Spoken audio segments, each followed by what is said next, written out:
Amigos, buenas noches. En la provincia de La Suay, el gobierno nacional informó que la vía Cuenca-Molleturo, El Empalme, será intervenida por la serie de afectaciones que registra desde hace años. Esta carretera será arreglada como parte de un trayecto seguro para fomentar el comercio y el turismo en esa zona.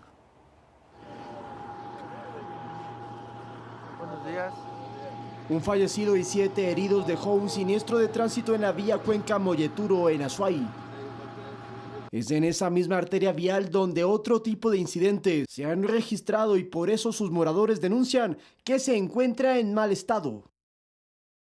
Y hace como 3 días vine de viaje y la vía, la verdad, estaba muy fea, estaba con derrumbes, entonces sí me dio miedo pasar por ahí. Y la verdad sí me emociona mucho que arreglen la vía porque eso va a resguardar mi seguridad cuando viaje. Este jueves, en un evento público, el gobierno nacional anunció el arreglo de la carretera. Enciendan las máquinas y pongamos en marcha la rehabilitación de esta vía que conecta familias, que conecta producción, que genera empleo. A trabajar. Son 21,8 millones de dólares destinados para una obra que, dijo el presidente, los azuayos la estaban esperando desde hace años. Y va a beneficiar a todo el país, no solo a los 800.000 habitantes de la Azuay, sino va a beneficiar a todo el país. La provincia de Azuay ha sido la provincia que más ha crecido en turismo local e internacional en los últimos 2 años. Y según el ministro de Infraestructura, Roberto Luque, el proyecto de mantenimiento contempla el arreglo de los puntos críticos, la rehabilitación funcional de todo el pavimento y también la señalización horizontal y vertical para que esta vía beneficie a todos ustedes. 113 kilómetros de la vía serán intervenidos y con ellos se espera reducir tiempos de traslado y fomentar el turismo de la zona. Además, durante la obra se generarán al menos 300 empleos. Lautaro Andrade Castro, Noticias 7.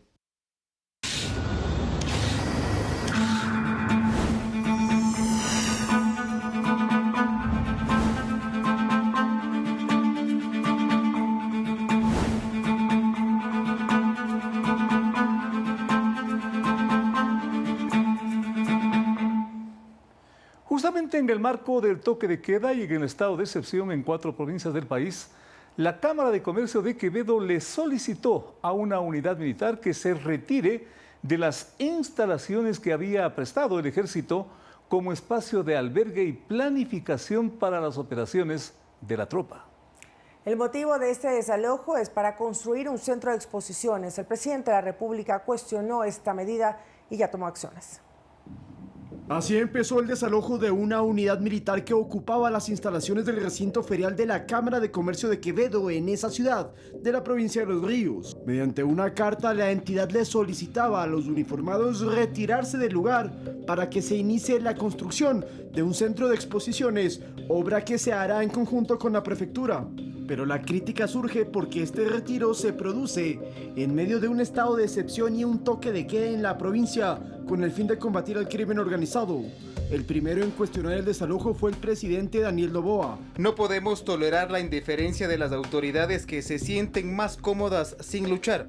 Mi rechazo a la Cámara de Comercio de Quevedo y a la Prefectura de Los Ríos por este desalojo. El gobernador de Los Ríos, Galo Lara, apuntó directamente contra el prefecto de la provincia, Johnny Terán. Y no pueden haber cálculos políticos. La seguridad de los quevedeños no se puede jugar de esta manera.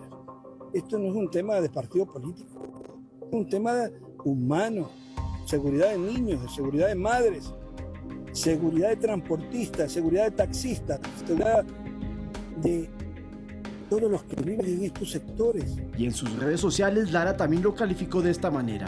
Los Ríos no es la excepción. Irse en contra de quienes nos están protegiendo es traición a la patria. Otra voz crítica fue la del exgobernador y exasambleísta Camilo Salinas, quien se opuso a que los militares se queden sin un espacio para descansar. La Cámara de Comercio respondió que desde octubre del 2025 se acordó el proyecto para construir el nuevo centro de exposiciones y que si bien la seguridad es importante, avanzar con la obra también. Por su parte, el prefecto Terán trató de desligarse del desalojo. A la fecha, no se ha notificado formalmente a la Cámara de Comercio sobre dicha adjudicación y, en consecuencia, no se ha iniciado intervención alguna. Por lo expuesto, la Prefectura de Los Ríos no tiene ninguna responsabilidad con la salida de las Fuerzas Armadas de dichas instalaciones. El retiro de la unidad militar se inició en la mañana de este jueves. Minutos después, el gobernador dijo que serían reubicados en un colegio, hasta que en horas de la tarde, el presidente Daniel Noboa anunció: en este momento he dispuesto el regreso de las Fuerzas Armadas a las instalaciones de Expo Quevedo en Los Ríos, cumpliendo con el artículo 37 de la Ley de Seguridad Pública y el Estado, con la única misión de salvaguardar la integridad de los ecuatorianos y dar batalla a quienes intentan destruir nuestro país. La utilización de ese espacio privado con fines militares estará vigente hasta el 30 de marzo, cuando finalice el estado de excepción en la provincia. Lautaro Andrade Castro, Noticias 7. El ejército aportará a la fiscalía en el caso de la muerte de Byron Ledesma, quien habría perdido la vida en medio de operativos militares por el toque de queda en el cantón Milagro de la provincia del Guayas. Según la institución, el grupo de uniformados estaba operando fuera de la jurisdicción y sin autorización. Muerto lo llevan al pan, a ver. A 3 días de la muerte de Byron Ledesma, el ejército ecuatoriano se pronunció sobre los hechos en los cuales estarían involucrados sus uniformados. La muerte de Byron se dio en medio de operativos militares a raíz del toque de queda en el cantón Milagro, provincia del Guayas. Un día después, la Fiscalía General del Estado informó que abrió una investigación de oficio e indicó que la víctima habría sido agredida físicamente y electrocutada por el personal militar. Si ha habido un supuesto abuso, debe haber una investigación. A través de un comunicado, el ejército ecuatoriano informó que está a completa disposición del Ministerio Público para las investigaciones respectivas que lleven a esclarecer los hechos. Adicionalmente, la institución ya hizo una pequeña indagación a la interna y determinó de manera preliminar que el personal militar se encontraba desarrollando operaciones en el ámbito interno fuera de su jurisdicción, sin el consentimiento ni autorización del escalón superior correspondiente. Además, el ministro del Interior, John Reinberg, también ratificó que caerá quien deba caer. Que caiga quien tenga que caer. En eso somos sumamente transparentes y la gestión nuestra ha sido trabajada siempre de esa forma. Nosotros como ministerio se dará pues todas las facilidades que tengamos que hacer, porque obviamente pues Policía Nacional es parte de esta de la investigación. Lo cierto es que Byron Argenis Ledesma Franco tenía varios antecedentes penales. En 2020 fue sentenciado por robo a una joyería y obtuvo medidas sustitutivas. Ya para 2024 recibió su segunda condena por porte de armas y fue sentenciado a 1 año de cárcel. Y en 2025 fue procesado por tráfico de drogas, pero fue liberado. Edison Saavedra, Noticias 7. Tras el pedido que hizo la alcaldesa de Guayaquil, Tatiana Coronel, al gobierno para que se autorice la circulación de recolectores de basura en horas del toque de queda, el ministro del Interior, John Reinberg, explicó que no habrá autorización para precautelar la seguridad de los funcionarios que brindan esos servicios. Reinberg también confirmó que los cortes de luz en ciertos sectores son programados para la ejecución de las operaciones militares. En algunos sectores donde nosotros operamos hay cortes de luz, justamente por las operaciones que se realizan en el territorio. Imagínense realizar este corte, hagamos el ataque o la destrucción de algo y justo encontremos un vehículo que está haciendo recolección de basura. Yo le pediría a la alcaldesa y a la compañía que se encarga de la recolección acomodarse a los horarios, arrimar el hombro. Ya faltan pocos días más para que termine el toque de queda. Hagámoslo de una forma tranquila y no arriesguemos la vida de nadie. El Ecuador registra casos de cambio de identidad de género ante el registro civil. Constitucionalistas y psicólogos expusieron los alcances de esta polémica sentencia de la Corte. Pujilí, provincia de Cotopaxi, agosto 2025. La policía detuvo al alcalde de la localidad, José A., quien está procesado por el presunto delito de peculado. Durante el procedimiento judicial, el alcalde pidió al agente policial ser tratado como mujer. El burgomaestre realizó el cambio de identidad de género ante el registro civil.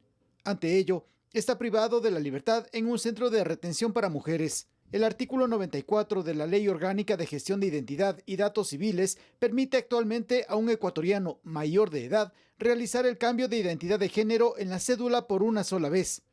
La sentencia de la Corte Constitucional del pasado 10 de marzo amplió el espectro posibilitando que adolescentes entre 12 a 18 años puedan realizar esta gestión mediante el cumplimiento de requisitos como la autorización de los representantes legales del menor y realizar pruebas psicosociales que acrediten la madurez del solicitante. Una dependencia del Estado te niega ese cambio registral, que es por ley del registro civil, se puede seguir alguna especie de trámite administrativo, queja, denuncia.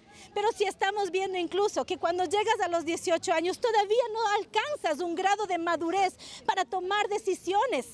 El constitucionalista Gustavo Pareja señala que este tema no es sencillo como parece en cuanto a solo un procedimiento administrativo en el registro civil. Operativamente considera que una modificación subjetiva no puede condicionar al Estado a realizar cambios en sus sistemas de identificación, en este caso la cédula. Lo explica de la siguiente manera. Eso implica que en la cédula ahora tiene que constar tanto género y sexo y va a haber discordancia o disonancia porque va a salir género femenino y el sexo se aplica al biológico masculino, o es que solamente tiene que haber uno de los dos, solamente debe aparecer género y solamente debe aparecer sexo. ¿Y cuál se pone? ¿El autopercibido subjetivamente o el material biológico, es decir, el que existe en el mundo real? Esto, más allá de las implicaciones que una persona con apariencia masculina va a tener si en su registro se identifica con el género femenino o viceversa. En el índole educativo, porque cómo se lo va a tratar a la persona, a qué baño tiene que ir el niño, al de niñas, al de niños. Psicólogas consultadas reiteran que ese proceso de redescubrimiento de un adolescente en su identidad debe tener un acompañamiento familiar y profesional para que sea una decisión sobre su identidad de género tomada sobre bases sólidas y no en modas o tendencias sociales. No por un gusto se puede definir. Esto es como un conjunto de gustos, como un conjunto de identidad, a culturas, a costumbres. De niños que desde los 5 o 6 años ya están diciendo, o sea, no, este no es mi cuerpo, y que también sufren mucho. Políticamente se aclaró que la Asamblea no puede fiscalizar fallos de la Corte Constitucional, pero los dardos apuntan a realizar un seguimiento de la aplicación de la ley y sus secuelas. Este fallo ha incidido, sí, en el debate nacional, por supuesto, porque no está afectando o porque no está incidiendo en un caso concreto. La sentencia de la Corte sobre este tema no fue unánime. Algunos de los magistrados constitucionales señalaron que el dictamen conlleva una clara intromisión en otras funciones del Estado. Javier Ceballos, Noticias 7. El Tribunal Contencioso Electoral deberá pronunciarse en los próximos días sobre el recurso subjetivo presentado por la Revolución Ciudadana para evitar la suspensión de dicha agrupación política. Esta sanción se deriva de la investigación de la Fiscalía por el delito de delincuencia organizada por el presunto ingreso de dinero desde Venezuela para la campaña presidencial de Luisa González en el 2023. El correísmo sigue en su intención de evitar que siga vigente la suspensión por 9 meses dispuesta por el juez electoral Joaquín Viteri por un pedido de la Fiscalía derivado de la investigación en el caso Caja Chica. El Tribunal Contencioso Electoral deberá pronunciarse en los próximos días sobre si acepta o no el recurso subjetivo presentado por Gabriela Rivadeneira, presidenta del movimiento político en mención. Porque por donde miremos hay causales para pedir la nulidad inmediata de esta medida, y lo vamos a hacer en el ámbito jurídico y penal. En el caso Caja Chica, se investiga a 8 dirigentes de la Revolución Ciudadana por el delito de delincuencia organizada por el supuesto ingreso y uso de dinero otorgado por Nicolás Maduro para la campaña del 2023 de Luisa González. Es una suspensión del TCE basado en el artículo 374. De lo que tengo entendido, pueden participar con cualquier otro partido. Toda la información va a salir a la luz. Los ecuatorianos merecen saber y entender también que esto acá no es ni discurso político ni persecución política. Previamente, el Tribunal Contencioso Electoral ya negó un pedido de nulidad con el argumento de que en los registros del Consejo Nacional Electoral no constaba Gabriela Rivadeneira como presidenta de la organización política Revolución Ciudadana Lista 5. Esto ya fue subsanado por el Pleno del Consejo Nacional Electoral. Javier Ceballos, Noticias 7.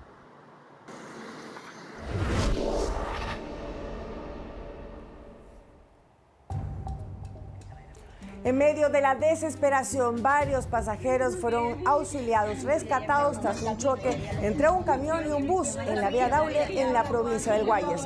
Más detalles al regresar.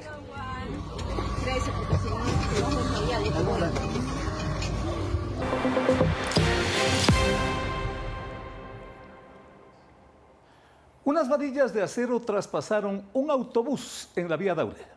Y no solo eso, las varillas hirieron y atraparon a los pasajeros del bus que chocó con el camión que transportaba el material de construcción.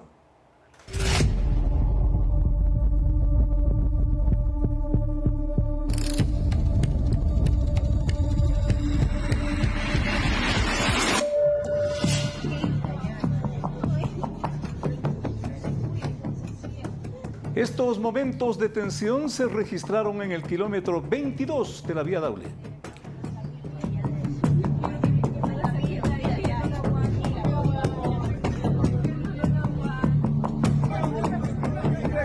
Un camión se impactó con un bus interprovincial. Las varillas que trasladaba el transporte pesado traspasaron todo el bus y afectaron a los ocupantes.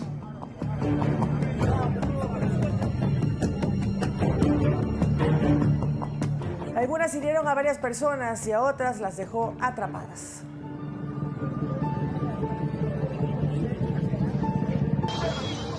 Esto sucedió a las 4 de la mañana, pero el complejo rescate duró varias horas. Así es, los bomberos acudieron al llamado de emergencia y rescataron a los heridos. Edison Saavedra siguió de cerca esta temática y nos tiene más información sobre este accidente que tuvo en vilo a muchos testigos, rescatistas y heridos.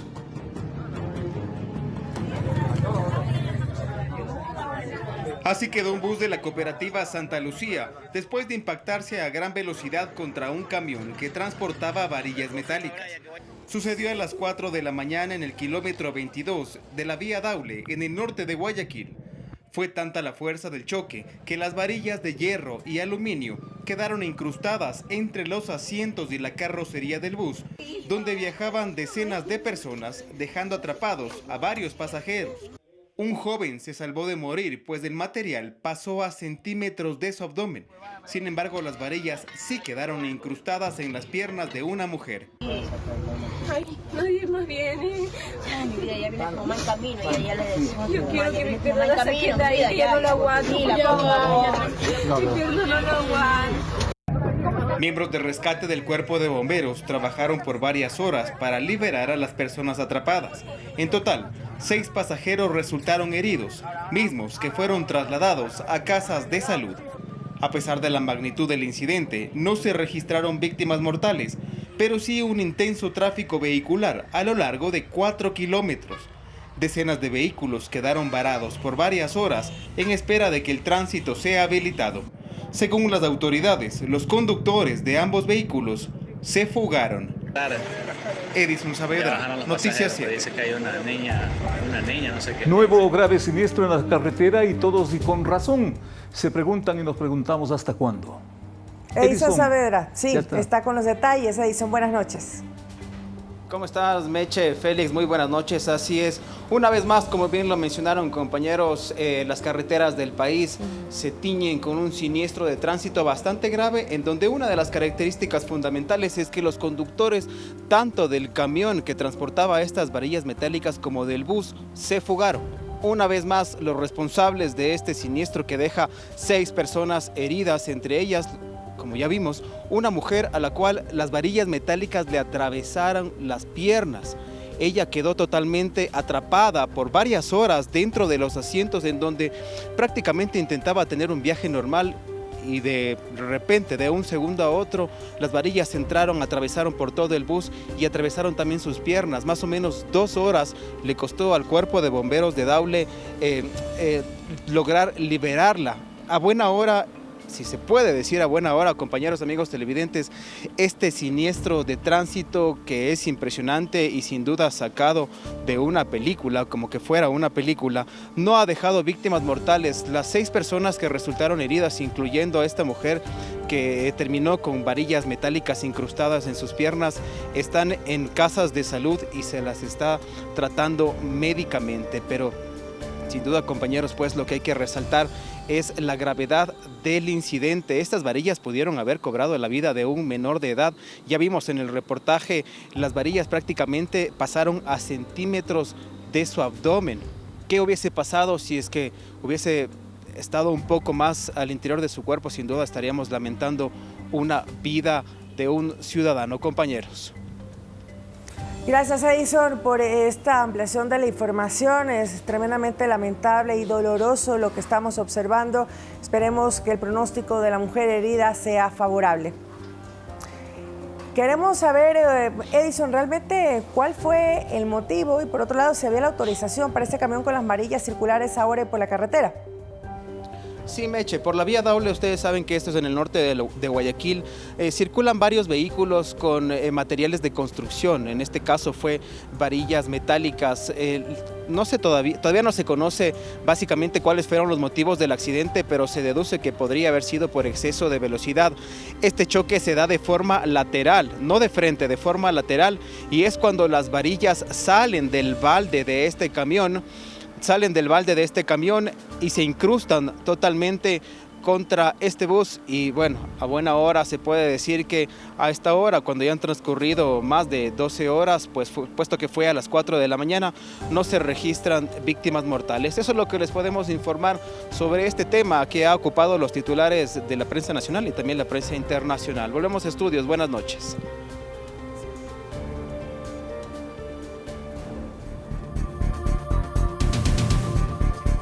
Una presunta red dedicada al microtráfico de drogas fue desarticulada en la parroquia del Quinche, al oriente de Quito. 9 personas fueron detenidas. Según las investigaciones policiales, se trataría de una red familiar implicada en la supuesta comercialización del alcaloide al menudeo.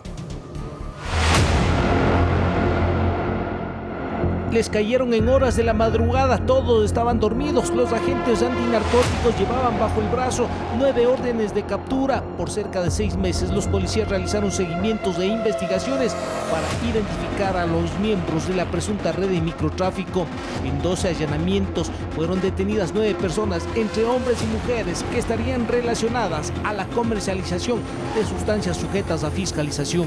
Estas son economías ilícitas que se dan dentro de lo que es la sociedad ecuatoriana. En las intervenciones decomisaron cerca de 3 kilos de clorhidrato de cocaína, listos para ser comercializados al menudeo, así como 2 de marihuana. Además, entre las evidencias, los uniformados encontraron balanzas, cerca de $2.000 en efectivo, dinero que estaría relacionado con la venta del alucinógeno en las parroquias de Azcázubi y El Quinche. Esta sustancia era traída desde el norte del país y era trasladada, acopiada, almacenada y embodegada en los inmuebles que fueron el día de hoy allanados. La policía reveló que se trataría de una supuesta red familiar conformada por marido, esposa, hijos, sobrinos, tíos, entre otros. De los 9 detenidos, varios cuentan con antecedentes por el mismo delito de microtráfico de drogas. Además, en los allanamientos encontraron especies de matrículas vehiculares de diferentes cantones de la provincia de Pichincha, particular que fue puesto a conocimiento de la Fiscalía. Tanto de Puerto Quito, de aquí mismo de la ciudad de Quito, de Naranjal, de Cayambe. Este automóvil fue encontrado en una de las casas visitadas. Al verificar sus datos, sorprendentemente tenía reporte de robo. Y es en ese vehículo en el que se movilizaban, según los seguimientos, a comercializar el alucinógeno. Iván Casamen, Noticias 7. Mientras tanto, en la provincia de Los Ríos, el bloque de seguridad sigue enfrentando a la estructura criminal de los llamados lobos, delincuentes peligrosos. Así también en Pascuales, distrito de Guayaquil, las guaridas de la delincuencia fueron también destruidas por los militares. En una operación relámpago, elementos del ejército desmantelaron una de las principales guaridas utilizadas por miembros de la organización delictiva Los Lobos. El inmueble aparentemente era utilizado como centro de planificación y acopio de armas y drogas. La intervención dejó como resultado la incautación de armamento de grueso calibre, municiones y destrucción de un sistema de videovigilancia en el que monitoreaban el movimiento de los agentes del bloque de seguridad.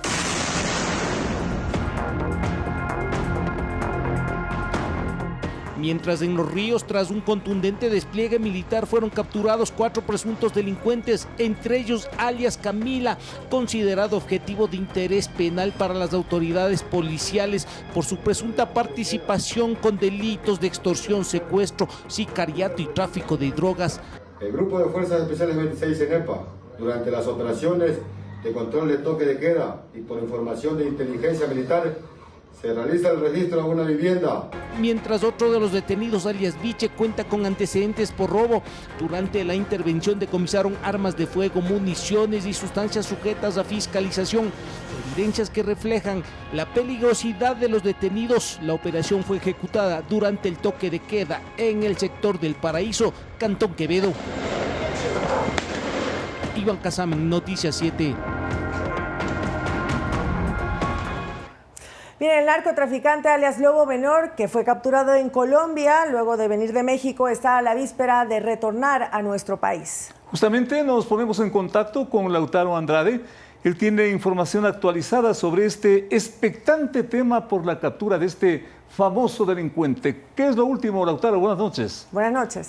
Hola Félix, María Mercedes, buenas noches para ustedes. Son exactamente las 7:31 y aún no llega al Ecuador Lobo Menor. Sin embargo, tenemos imágenes en exclusivas que las compartió el ministro del Interior, John Reinberg, de cómo fue el primer traslado desde el aeropuerto en Colombia, cuando llegó vía México, hacia una base militar y policial colombiana, donde está a la espera de subirse a un segundo avión y que pueda aterrizar en Guayaquil. Esto fue en horas de la tarde, la producción me colabora, entonces estamos viendo ya las imágenes, también fotografías de alias Lobo Menor, custodiado por policías y por militares colombianos, por la Interpol también, porque este sujeto era buscado en absolutamente todo el planeta por los delitos que se le imputan. El más famoso de todos, el caso Villavicencio. Él está acusado como un presunto autor intelectual, ya les voy a contar por qué, pero también está involucrado en otras causas y recibió sentencias, por cierto, de bastantes años. Lo cierto es que alias Lobo Menor va a ir a la cárcel del Encuentro en la provincia de Santa Elena. Él tiene una orden de prisión preventiva y, según dijo Reinberg, estamos a la espera, es cuestión de minutos quizás, de que pueda llegar a nuestro país, porque en horas de la tarde se hizo todo el procedimiento judicial para esta deportación del ciudadano ecuatoriano y se espera que en las siguientes horas, a más tardar en la madrugada, esté ya en Guayaquil y luego, también con custodia policial ecuatoriana, sea enviado a la cárcel de máxima seguridad, donde hay otros políticos y narcotraficantes muy famosos. Pero escuchemos, en palabras del ministro, por qué es tan importante esta captura y esta deportación de uno de los cabecillas de los lobos. Es un golpe importante que se logró, es una pieza que hacía falta en algunas investigaciones, entre esas la lamentable muerte de Fernando Villavicencio, así que esperemos que el día de hoy, por horas de la tarde, deberíamos ya tener al Lobo Menor, quien será trasladado directamente a la cárcel del Encuentro. Ángel Aguilar, como es el nombre de este individuo, sería quien planificó el sicariato, o mejor dicho, el magnicidio contra Fernando Villavicencio en el 2023. Según lo que mencionó uno de los sicarios que participaron directamente en este crimen, habían dicho que alias Lobo Menor y alias Gordo Luis serían quienes se encargaron de evitar que toda la planificación del sicariato tuviese filtraciones, es decir, que fuera un delito limpio, como finalmente y lastimosamente sucedió. Además, alias Lobo Menor fue quien asesinó al hermano menor del exministro del Interior, José Serrano. Hoy, por cierto, Serrano está detenido en Estados Unidos por migración, pero fue quien lo mató en Cuenca en el 2013 y recibió 20 años de prisión. Hoy está prófugo de la justicia, hasta que finalmente en un aeropuerto de México lo localizaron, se dieron cuenta que tenía una identidad falsa y lo mandaron de regreso a Colombia, donde, insistimos, está a pocos minutos de coger el avión y venir a la cárcel del Encuentro en el Ecuador. Compañeros, ¿alguna pregunta? Lautaro, llama la atención el proceso de extradición o de expulsión de Colombia. Ha sido bastante rápido porque lo esperamos en pocas horas acá en nuestro país. ¿Cómo ha sido el proceso? Bueno, eso nos deja también un mensaje muy claro, y es que si política y comercialmente tenemos diferencias con el vecino país, eso no se replica en cuestión de seguridad y sobre todo en cooperación cuando hablamos de un enemigo común que es el narcotráfico y en este caso los cabecillas de estas organizaciones criminales. Efectivamente, alias Lobo Menor llegó de México y hoy mismo empezó todo el proceso que ha sido bastante rápido. Generalmente en otras situaciones similares hemos visto que hay por lo menos 1 o 2 días de demora hasta que lleguen a hacer ya las deportaciones, pero como lo dijo Reinberg, hoy mismo, hoy, jueves, tendría que estar de retorno en nuestro país alias Lobo Menor, Ángel Aguilar, hijastro, por cierto, de alias Pipo, otro de los cabecillas de los lobos, y por eso Aguilar tiene el apodo de Lobo Menor, porque era el, no primogénito, pero sí el sucesor de alias Pipo, quien también está involucrado en este caso del magnicidio de Fernando Villavicencio. Los antecedentes que mencionas de este delincuente, Lautaro, de alguna forma hacen suponer que el caso Villavicencio tomaría un vuelo muy especial con la presencia de este hombre por acá. Completamente, Félix.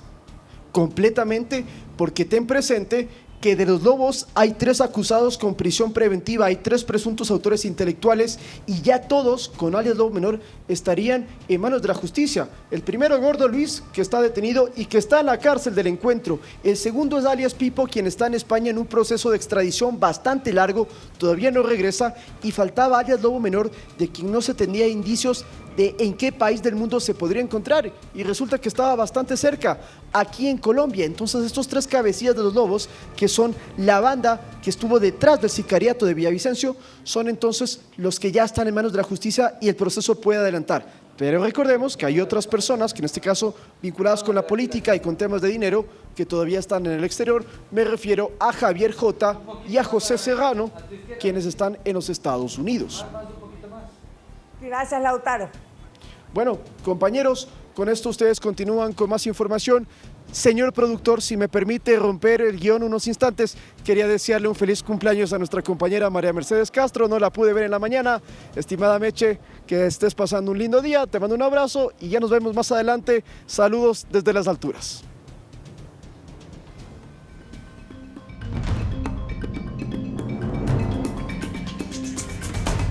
El agradecimiento sorpresivo a mi compañero. Continuamos con más información. En la provincia de Orellana, operaciones militares desarticularon una presunta organización delictiva vinculada a la explotación ilegal de recursos mineros. 3 ecuatorianos fueron detenidos y la maquinaria, herramientas y logística encontradas en el lugar fueron destruidas.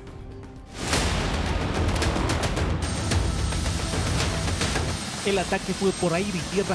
Las patrullas militares llegaron hasta el sector de Biguno, zona minera del Alto Pudino, en la provincia de Orellana. Sobrevuelos realizados por uniformados de la Brigada de Selva 19 Napo permitieron ubicar las coordenadas donde había presencia de minería ilegal. Conforme a las disposiciones vigentes en esta provincia, se encuentran suspendidas todas las concesiones mineras, por lo que cualquier actividad de extracción aurífera está considerada como clandestina. Las operaciones militares continuarán hasta erradicar las actividades de minería ilegal en la zona. Las organizaciones criminales dedicadas a la extracción ilícita abrieron trochas para llegar con maquinaria, dragas, combustible y otros equipos logísticos que eran utilizados en la extracción del material aurífero. Cuando se percataron de la presencia de las tropas, muchos de los jornaleros que estaban en el lugar lograron escapar aprovechando la selva, pero 3 ecuatorianos fueron alcanzados por los uniformados. Se inhabilitó un campamento de minería ilegal con 3 retroexcavadoras, 2 clasificadoras, 5 motores de succión pequeñas, 2 bombas de succión grandes, 4 bultas de 400 galones. La intervención generó una afectación económica bastante fuerte a los grupos criminales que financian sus acciones ilícitas con dinero que consiguen del oro explotado de forma ilegal y prohibida, ocasionando graves daños al medio ambiente y a los recursos naturales de la Amazonía ecuatoriana, afectando aproximadamente entre $150.000 a las economías ilegales. Los detenidos fueron evacuados vía aérea hasta la ciudad del Coca para ser puestos a órdenes de la autoridad competente. Aparentemente serían parte de una organización delictiva dedicada a la explotación ilegal de material aurífero. El ejército ecuatoriano continuará operando en bien de la seguridad integral del Estado. La guerra a la minería ilegal está declarada y los golpes han sido contundentes en diferentes puntos del país. Iván Casamen, Noticias 7. A propósito de la minería ilegal, les informamos que personal de la Armada del país ejecutó un operativo en contra de esta actividad clandestina en el cantón San Lorenzo de la provincia de Esmeraldas.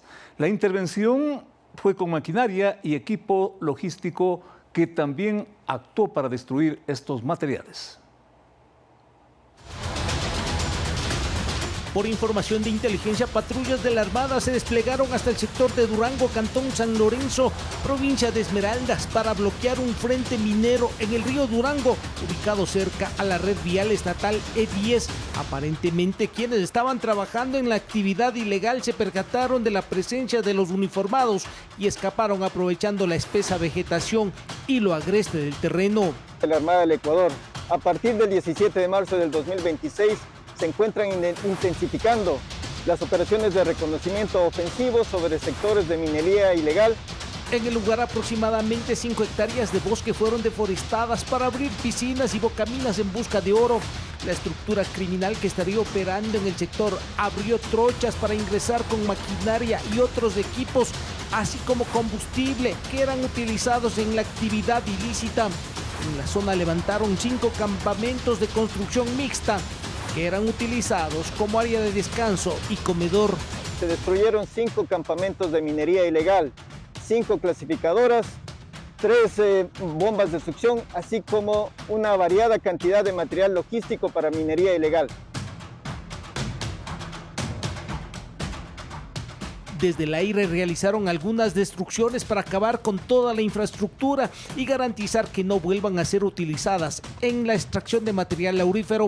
Según las autoridades de seguridad, la actividad minera es una de las principales fuentes de financiamiento de las estructuras criminales. La Armada del Ecuador refuerza su compromiso no solo con el cuidado del medio ambiente, sino con la seguridad de la población esmeraldeña.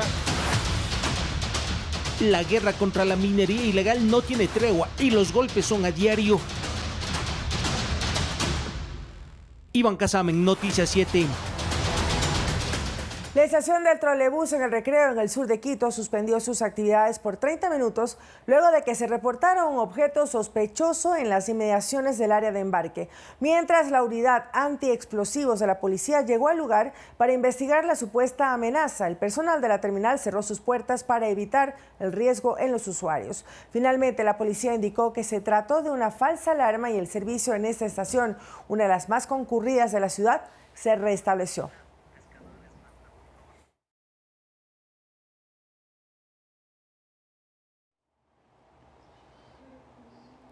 Un equipo de guardacostas realizó labores de búsqueda en alta mar tras el incendio de una embarcación y la desaparición de un grupo de pescadores. El barco zarpó el 2 de marzo en San Mateo justamente en Manabí, Manta. Fue ubicado a 35 millas náuticas en aguas internacionales. Un video evidencia cómo la embarcación estaba en llamas. Familiares de las 16 pescadores mostraron su preocupación por lo sucedido y esperan que los encuentren muy pronto. Sí, yo entiendo la preocupación de los familiares. Nosotros como institución encargada de la rebusca estamos haciendo lo que nos compete. El día de anoche mismo zarpó la unidad guardacosta para realizar la rebusca. Y en este momento se encuentra en el área. Hasta el momento no hemos tenido resultados positivos. ¿No se han encontrado sobrevivientes? No se han encontrado sobrevivientes. Entiendo que estamos haciendo la rebusca porque usted entenderá los eventos, los factores de la naturaleza, como es el viento, la marea, hacen que deriven los vestigios en el caso de existir. Los efectos que tienen las condiciones meteorológicas del área hacen que las embarcaciones deriven. Eso significa que si estuvo en posición A, en este momento se encuentra en una posición B. Por lo tanto, si estuvo en aguas internacionales, pueda que la corriente lo está acercando a la costa. A inicios de semana, un accidente vehicular en Tumbaco, en la Ruta Viva, dejó como saldo una persona fallecida. Luego de lo sucedido, existieron muchos cuestionamientos por los baches profundos y grandes que existen en esta autopista. Después del trágico hecho, una cuadrilla de trabajadores empezó a tapar los huecos en la vía. La mañana de este jueves trabajaron en los carriles sentido occidente-oriente. Aunque la vía evidencia una serie de parches por el bacheo, requiere una atención inmediata para reasfaltar el tramo entre la Simón Bolívar y Puembo. El principal objetivo, seguridad y evitar accidentes y muertes en esta vía de accesos tanto a Tumbaco como Cumbayá.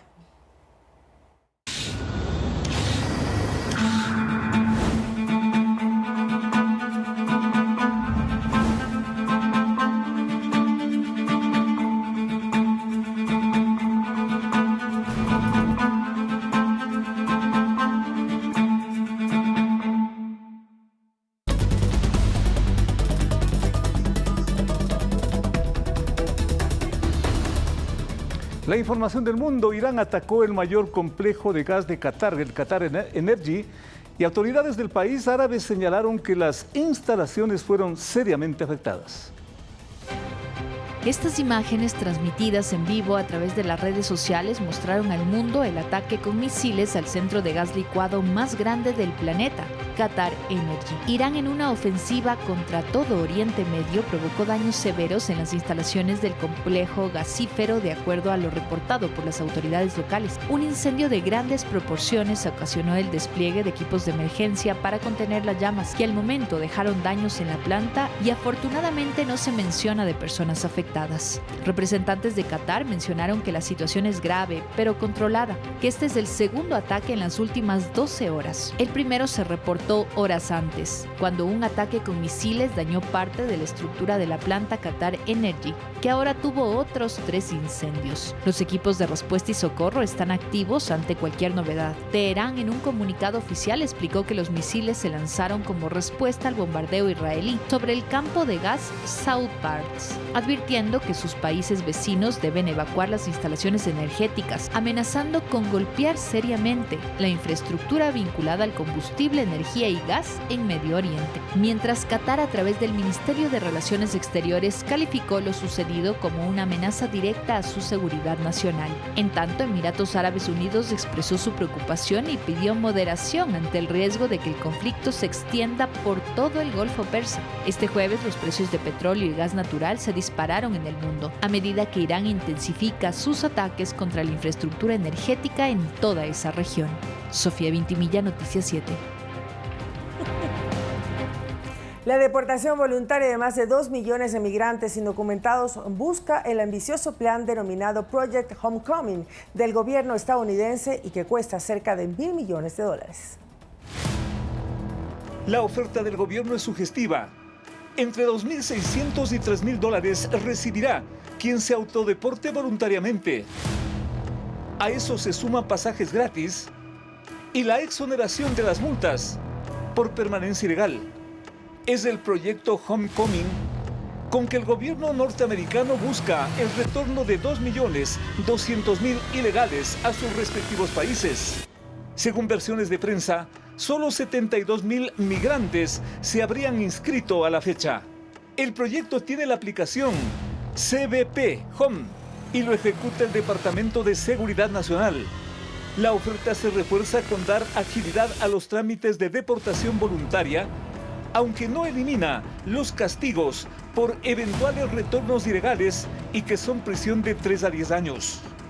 El programa cuenta con un financiamiento de 915 millones y el cálculo de que las deportaciones voluntarias son más baratas que las tradicionales. Cada una se reduce de $17.000 a $5.100. Félix Narváez, Noticias 7. Atención a esto: el gobierno de Costa Rica cerró su embajada en Cuba para solidarizarse con la población cubana cuyo nivel de vida está sometido a condiciones indignantes, según comunicado oficial de las autoridades ticas. El presidente costarricense Rodrigo Chávez resumió diciendo que no reconoce al gobierno de Cuba como legítimo. Por su parte, el canciller André Tinoco informó que también pidieron a Cuba reducir su representación diplomática al nivel mínimo consular. Cuba respondió con un comunicado en el que califica la medida de Costa Rica como arbitraria y aplicada bajo presión de los Estados Unidos. Un juez de migración de los Estados Unidos negó la solicitud de asilo que presentaron los representantes del niño ecuatoriano Liam Conejo Ramos, de 5 años, y en su lugar decretó que el menor y su familia sean expulsados de ese país. El abogado de la familia confirmó la decisión judicial, que será apelada porque la consideran injusta y tampoco se les permitió participar en la audiencia. Un congresista estadounidense, Joaquín Castro, dijo que el accionar del juez fue cruel y no se puede tolerar, por lo que apoyarán a la familia Conejo en la apelación. Mientras dure ese proceso, podrán continuar en los Estados Unidos.